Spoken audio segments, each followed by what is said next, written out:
There I am.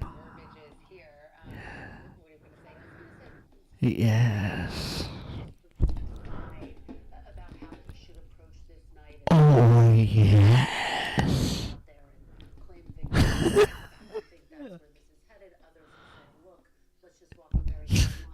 Okay. Pretty good.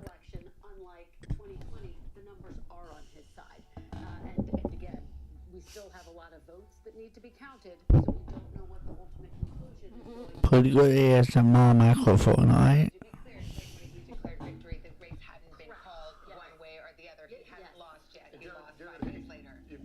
Well, you can hear politics in the background.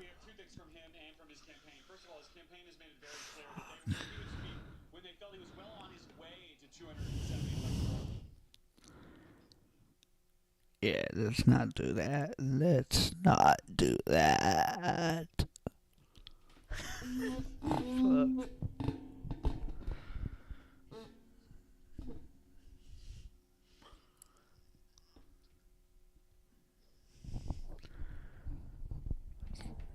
Let's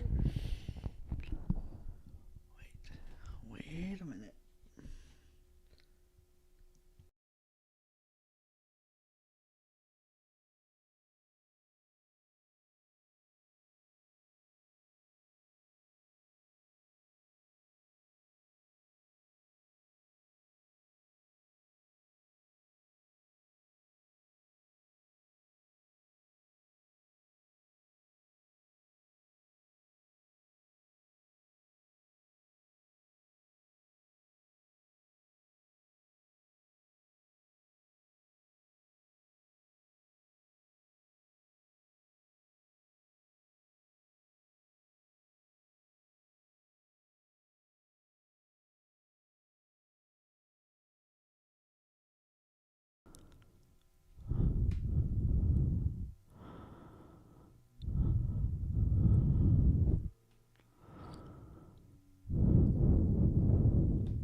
There we go. Yes. Oh, whoa, wait a minute. Listen to this.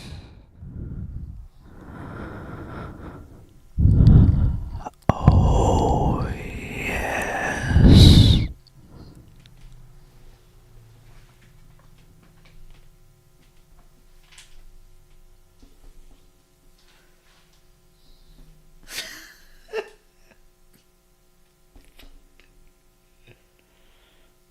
Okay.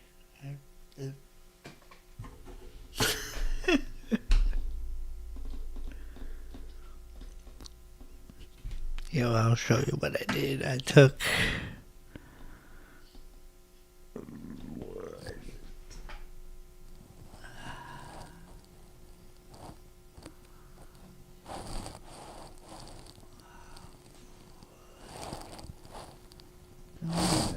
I can.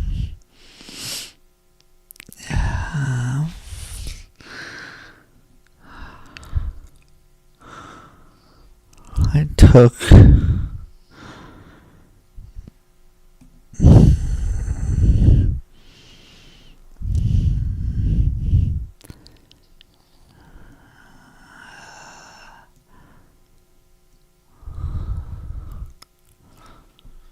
this. This it's like a filter. It's a voice filter, kind of. I took it off and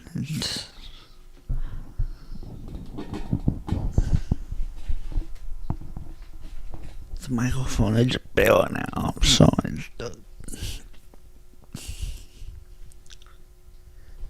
it's sensitive as fuck. It's crazy sensitive.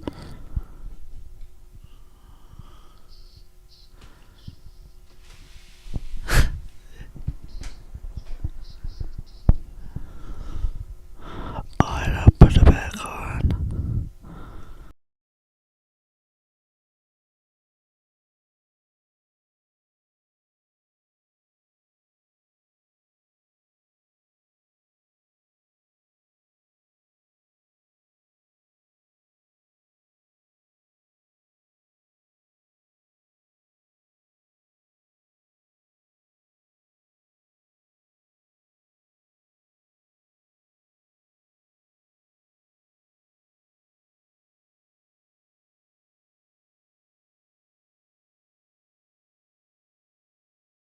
Alright, by the way, this is a professional streaming mic that a friend helped me get, actually.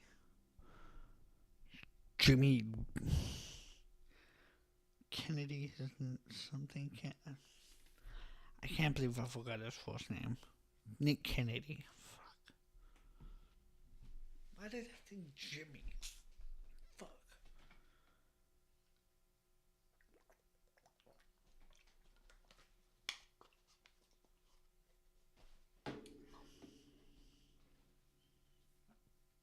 I'm an idiot.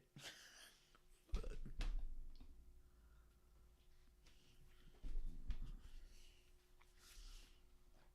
alright, let's. Well, wait a minute. Just checking. That's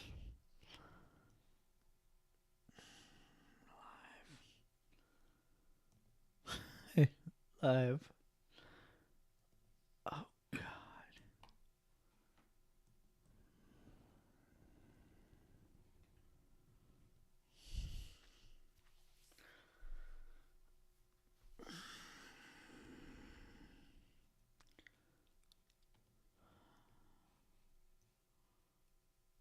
They were very clear that they didn't feel compelled to wait until the race had been called, but when they felt confident in his path, he would speak. And so I think that's what we're going to see now. Secondly, Trump was asked today what his message is going to be to the millions, tens of millions of people This who isn't voted for Kamala live. Harris if he speaks after a victory. Would he give a So let's unifying go message? live. So Trump said that he would, but described that seat. Yeah, so look, this is neck and neck right now, and Dems thought that they were going to have this, this was a lean Democrat. They didn't think this was going to be a tough race for them. This is a little tough right now, but again, a lot of the vote is still out in Clark County. Let's see, we can see how compared to Biden. She's slightly underperforming Biden, but again, there's more than 20% of the vote out in Clark County. I don't want to make too much assumptions about Nevada without sort of a majority, all of Clark County in, or at least 90% in Washoe, which is more reflective of the entire state. Neck and neck there. I would say, I think it's fair to say at this point with the vote where it is, Sam Brown is overperforming Jackie Rosen, of course, the incumbent here. Not great news for Democrats right now, but it's still a lot of the vote is out in Las Vegas, and that's what's going to really decide this election, Savannah. Yeah, and we're waiting for the Montana Senate seat as well, where John Tester is looking to hold on. You can check in on that, report back. Oh, no, look, you're so fast on that board now. What do you say? Tim Sheehy, look at this. The incumbent John Tester is down. This was the most expensive Senate race, I think maybe ever, in Montana here. This was a huge fight, and we only have about 30% in, so we can't really draw too much from here. But we can see how, this is a very red state. Trump was at 56. He's performing at 51 right now, so he's sort of underperforming. But look, it's still early in the night. There's still 70% of the vote that's out in Montana. But this is one we're going to be watching closer there's still a lot of counties that haven't even reported vote yet. So still very early in Montana, but the Republican, Tim Sheehy's on top. All right, Tom, thanks very much. We're back with our panel now, along with our guests, Claire McCaskill, former Democratic Senator from Missouri, and Mark Lauder, Strategic Communications for the 2020 Trump campaign. Good to have you both here with us tonight. Claire, let me start with you. We may hear, Donald Trump sooner than later. What can he say that will make it a less bitter moment for those on the left? Oh, boy, that's a really hard question. First of all, do I think he will? Will he try to reach out and be a unifier and try to acknowledge that this country is divided, incredibly divided? I don't think he will. That's not who he is. That's not how he got elected. And I don't know him. You could probably answer this better than I could, but it doesn't seem like to me that this would be the moment where he would not try to be his authentic self. No, which is, even if I do, I'd rather I'm a just handle it marauder. with I'm words a anyways. disruptor. I'm somebody neutral. who You don't get, is like, I'm yeah, going to I be your lose my fighter shit against over everything you every 10 hate seconds about get bad. government. I think Even he'll stay with that kind of That what thinking. mandates anger? Is that How did I how miss he that? ran? I mean, has he? Is I'll cortisol what stretch it one more ultimately question mandates further. Has he made anger the response? process It's more stress. coarse in general. The key to getting elected president. Well, I think That makes more sense to me. That much I knew. Got his own I was unique like, wait, style, and what? He speaks in his language, but I also think when we were talking about this earlier, I think Jim Messina was talking about it, that Democrats had made the decision to basically just campaign to be anti-Trump. And for the last 10 years, it's been primarily anti-Trump. I remember coming down the stairs. I need with to look him at as the. I need to president-elect genuinely the first time, investigate. in 2016. And I thought actually he gave a much more open speech to bringing the country together, because that was his first moment speaking as president-elect in 2016 in the wee hours over here at the Manhattan Hilton.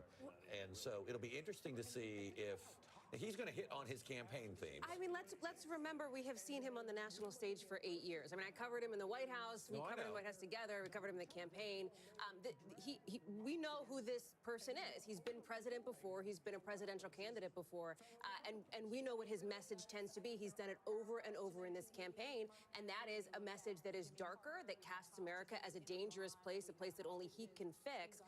Somebody who, as we talk about rhetoric, just called Nancy Pelosi as crazy as a bedbug just recently, right? So let's just remember that is, I think, some of the tone. Now, we may see tonight him look to make I'm not even going to say the word pivot, but perhaps extend an olive branch. Maybe. I mean, listen, I don't have a crystal ball, but I do think there's a pattern of history. To that point, I mean, remember after the horrific assassination attempt against him, the Republican National Convention, and all of the reporting, in fact, everything that he was saying was, He himself said it. He said it, yes. He said, I am going to deliver a unifying speech. And it was for part of the speech, but then it quickly became a very familiar